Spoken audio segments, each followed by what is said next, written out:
Hey guys, I'm Woody, and welcome to my devlog about my first game, Brickin Out. Brickin Out is my 3D bottom-up remake of the classic Atari game, Breakout. If you watched my intro devlog video, then you would have seen development and playtesting in the background. Let's get caught up with what I've done so far, and then continue from there.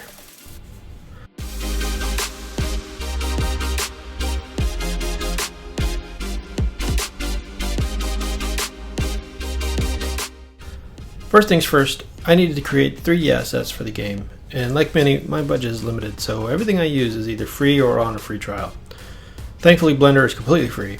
I've been using Blender pretty much as long as I've been learning game dev, which has been since last August. That's about 8 months, but I didn't do it religiously, so I'm sure I'll be doing some things wrong or the long way in both Blender and Unity. So there are 4 main physical components in my game: paddles, the ball, bricks, and walls. For now, I'll use the standard simple sphere shape inside of Unity for the ball. By the way, dimensions aren't set in stone here, so whatever sizes I start with may not be what I end up with.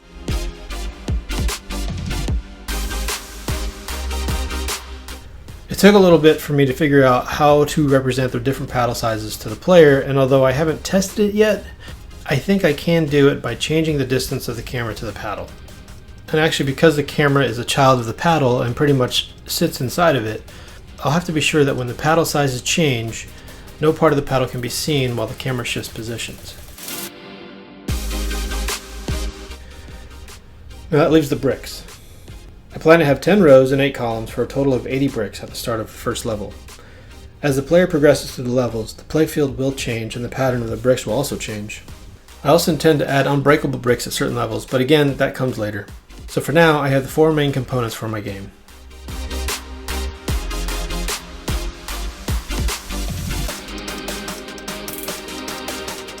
One thing I've never been able to do with any measure of consistent success is to bake materials onto my assets.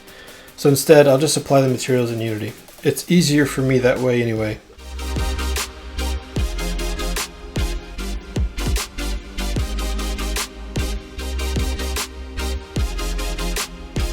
Now that I've got the correct material colors on each of the bricks, I was able to work on instantiating the 8 rows and columns.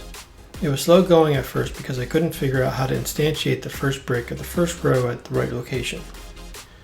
Once I figured it out, I applied the same code to the rest of the rows, and now they all appear where I want, but I question the way I got it to work. There's gotta be a better way, right?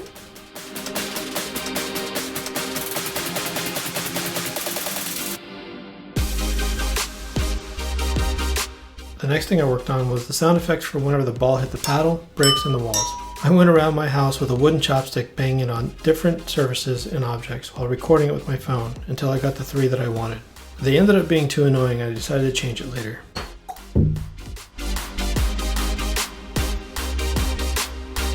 Because I haven't implemented power-ups yet, I wanted to manually change the paddle sizes with the push of a button. So I wrote some code that allowed me to change the paddle size by pushing the 1, 2, or 3 key representing the normal, long, and short paddles. The problem that I'll need to tackle later is the player view for each paddle.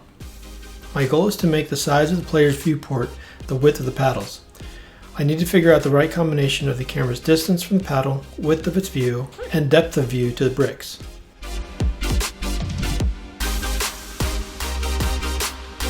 At this point, I was tired of testing everything without getting any visual feedback, so I created a UI for the score and lives left. This turned into a 3-day, stress-inducing exercise in patience. Holy moly's. If I hadn't already mentioned it, I am new to C# and Unity. I've only really dabbled in programming. I know it can be difficult, but I actually really enjoy it. I love the immediacy of the result, or lack thereof, when writing lines of code, because then I usually know if what I did worked or not. Anyway, I couldn't figure out why the score wasn't updating every time I destroyed a brick. I kept getting the null reference exception, object reference not set to an instance of an object error. It basically boiled down to my own stupidity and the order in which I wrote these 2 lines of code.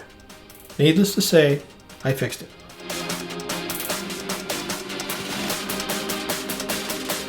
I will say that I did break away from those issues during those 3 days to work on other elements of the game. I needed a song for the game, and I found one on the YouTube's audio library. It's a placeholder for now, but I may end up keeping it, or adding more. I also added a pause and play button in the playfield, and I wanted a main menu and options menu, so I worked on that until I got the look right. I put volume sliders in the options menu, but I'll work on linking them to an audio mixer later. When I initially planned this game out, it wasn't until I first created the playfield and saw what the player's view would look like that I realized the player would have a difficult time tracking the ball's position if it were behind the bricks. So I created a 3D arrow in Blender, made it red, and made it the child of the ball with an offset. I also used raycast to make the arrow active only when a brick was between the ball and the camera. One more thing I wanted to help the player with was knowing which direction the ball was in relation to the paddle. So using the same 3D arrow asset, I put one on each side of the player's view and wrote code that would only make it appear when the ball was beyond one side of the paddle or the other. I had to place two empty game objects on the left and right side of the paddle and use them for the limit points for the arrows to appear.